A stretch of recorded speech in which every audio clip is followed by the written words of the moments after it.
Welcome to my YouTube channel career Baba. Friends, आज मैं आपको बताने जा रहा हूं एक ऐसे गवर्नमेंट सेक्टर के जॉब के बारे में जो आपके लाइफ को बड़ा ही उज्जवल बना सकता है। फ्रेंड्स, वो जॉब है स्टेनोग्राफर का।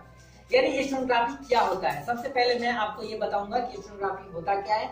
इससे रिलेटेड मतलब कि सारी जानकारी मैं आपको दूंगा जो अत्यंत जरूरी है। फ्रेंड्स, सबसे पहले मैं आपसे रिक्वेस्ट करना चाहूंगा, अगर आपने हमारे चैनल को अभी तक सब्सक्राइब नहीं किया है तो प्लीज हमारे चैनल को सब्सक्राइब कीजिए, ताकि गवर्नमेंट जॉब से रिलेटेड और हर एक कोर्स से रिलेटेड आपको न्यू अपडेट हमेशा सबसे पहले मिलता रहे। तो फ्रेंड्स, शुरू करते हैं आज का वीडियो। फ्रेंड्स, आज मैं बताने जा रहा हूं आपको स्टेनोग्राफी के बारे में।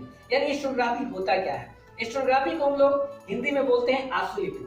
यानी लिखने की एक ऐसी विधि होती है जिसमें सामान्य की अपेक्षा अधिक तेजी से लिखा जाता है। यानी इसमें स्टेनोग्राफर जो होता है वो एक टाइपराइटिंग मशीन के सामने टाइप करता है और विभिन्न मंत्रालयों में इसकी बहुत ज्यादा जरूरत होती है। तो स्टेनोग्राफी की जरूरत आखिर है कहाँ, तो विभिन्न केंद्रीय मंत्रालय जो है, अदालत, सरकारी संस्थाएं, सरकारी डिपार्टमेंट के साथ साथ अखबार में भी और निजी कंपनी में भी इसकी बहुत अत्यधिक मांग है। तो फ्रेंड्स, सबसे पहले स्टेनोग्राफी कोर्स हम करें कहां से, तो आप जहां भी रहते हैं वहां आपके मतलब कि टाउन में, शहर में हर जगह स्टेनोग्राफी का एक इंस्टीट्यूट होगा। आप वहां पता कर सकते हैं, बड़े आसानी से आपको इंस्टीट्यूट मिल जाएगा, या नहीं तो आईटीआई भी इसका कोर्स करवाती है। फ्रेंड्स, स्टेनोग्राफी का अगर आप कोर्स मतलब कि करना चाहते हैं तो इसके लिए आपको सर्वप्रथम टाइपिंग सीखना होगा और शॉर्ट हैंड के साथ साथ टाइपिंग की मांग होती है इसमें।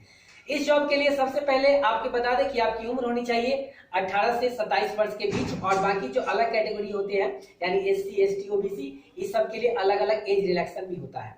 तो सबसे पहले बात आती है कि हम स्टेनोग्राफी कैसे बने, स्टेनोग्राफी मतलब कि कोर्स कहां से करें, कैसे तैयारी करें। तो सबसे पहले देखते हैं कि स्टेनोग्राफी कोर्स करने के लिए आपको 2 चरणों का पालन करना पड़ेगा, यानी 2 स्टेज का फॉलो करना पड़ेगा। पहला स्टेज होता है कि इसमें स्टेनोग्राफी के लिए टाइपिंग सीखना, और टाइपिंग सीखने के साथ साथ हम इसमें क्या करते हैं, उससे रिलेटेड शॉर्ट हैंड की जानकारी भी प्राप्त करते हैं। शॉर्ट हैंड यानी लिखने की शॉर्ट विधि होती है, वो शॉर्ट हैंड बोलते हैं। तो सबसे पहले इसमें हम टाइपिंग सीखते हैं, और दूसरे स्टेज में हम टाइपिंग सीखने के बाद उसकी स्पीड को बढ़ाते हैं। क्योंकि स्टेनोग्राफी कोर्स करने के लिए सबसे पहले जब आपका कोर्स में सक्सेस हो जाते हैं, कोर्स सफलतापूर्वक कर लेते हैं, तो आपको स्टेनोग्राफी की परीक्षा देने के लिए आपको उसमें टाइपिंग स्पीड का भी टेस्ट किया जाता है। तो स्टेनोग्राफी के लिए टाइपिंग स्पीड क्या होता है, तो इंग्लिश के लिए 30 वर्ड पर मिनट आपका स्पीड होना चाहिए, और शॉर्ट हैंड के लिए, इंग्लिश में शॉर्ट हैंड के लिए 100 वर्ड प्रति मिनट होना चाहिए। हिंदी टाइपिंग करते हैं तो हिंदी टाइपिंग के टेस्ट में आपको 25 वर्ड पर मिनट देना होगा, यानी 25 वर्ड पर मिनट, और शॉर्ट हैंड में आपको 80 वर्ड पर मिनट आपको देना होगा। इतनी स्पीड आपकी होनी चाहिए। तो फ्रेंड्स, अब बात करते हैं कि इसके लिए मतलब कि स्टेनोग्राफी का कोर्स अगर आप कर लेते हैं तो सबसे पहले इसकी परीक्षा के बारे में। तो सबसे पहले इसके लिए लिखित परीक्षा होती है। प्रथम चरण में आपकी लिखित परीक्षा होगी। तो लिखित परीक्षा में आपसे जो क्वेश्चन होगा उसमें सामान्य रीजनिंग का क्वेश्चन होगा, सामान्य गणित होगा, और सामान्य क्या कहते हैं इंग्लिश भी होगा इसमें। तो इंग्लिश, रीजनिंग और मैथ।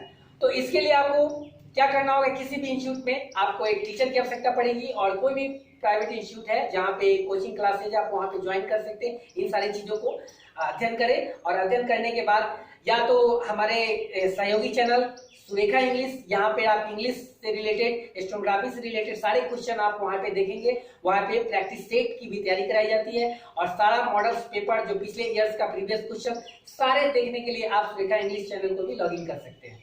तो फ्रेंड्स, एक निजी क्लास, कोई भी कोचिंग क्लास हो, आप उसका सहारा ले सकते हैं स्टेनोग्राफी कोर्स की लिखित परीक्षा की तैयारी करने की। उसके बाद टाइपिंग का टेस्ट होगा, और टाइपिंग टेस्ट किस प्रकार होनी चाहिए वो मैंने आपको बता दिया है। तो फ्रेंड्स, बात करते हैं, अगर आपका जॉब में सिलेक्शन हो जाता है तो इसकी सैलरी क्या होती है।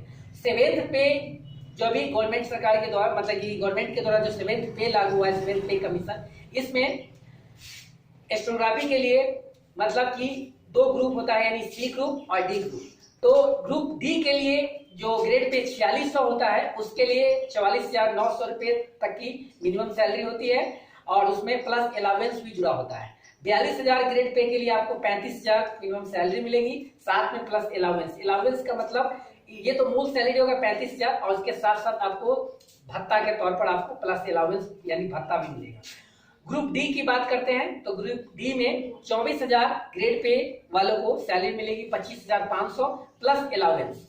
तो फ्रेंड्स स्टेनोग्राफी का कोर्स आज 12th के बाद मेरे हिसाब से एक बहुत ही उभरता हुआ करियर है, और मैं वैसे सभी स्टूडेंट से रिक्वेस्ट करूंगा, ऐसे सभी स्टूडेंट को जानकारी देना चाहूंगा कि अगर आप क्विक यानी बहुत तेजी से कोई गवर्नमेंट जॉब प्राप्त करना चाहते हैं तो स्टेनोग्राफी का कोर्स आपके लिए बहुत ही बेहतर होगा।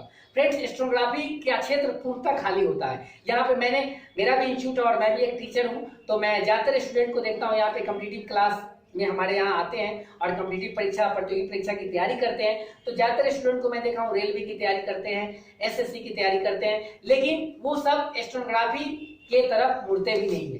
2-4 स्टूडेंट जो है वो टाइपिंग स्टेनोग्राफी का कोर्स करते हैं, टाइपिंग का इंस्टीट्यूट के बारे में हमसे पूछते हैं। तो फ्रेंड्स मैं आपको बताना चाहूंगा कि इसका क्षेत्र पूर्णतः खाली है, और आप अगर जितना जल्दी हो सके तो आप इसे ग्रैब कर सकते हैं, यानी इस कोर्स को कर सकते हैं, और इस कोर्स को करने के बाद आपको 100% सफलता मिलेगी। और इसके लिए कोई मिडिल यानी कि मध्यम स्तर का भी स्टूडेंट अच्छे तरीके से तैयारी करे तो बहुत अच्छा कर सकता है। तो फ्रेंड्स ये वीडियो आपको कैसा लगा, आप अपना सुझाव हमें जरूर बताएंगे।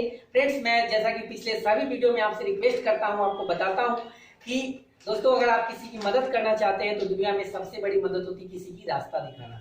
अगर आप किसी को अच्छा कैरियर गाइडलाइंस करते हैं, कैरियर गाइडेंस करते हैं, तो फ्रेंड्स वो सबसे बड़ा मदद होता है उसके लिए। तो फ्रेंड्स खुद संवरे और दूसरों को भी संवारे, यही मेरी आपसे विनती है। और आइए चैनल आपको कैसा लगा हमें अपना महत्वपूर्ण सुझाव देंगे। फ्रेंड मिलते हैं नेक्स्ट वीडियो में।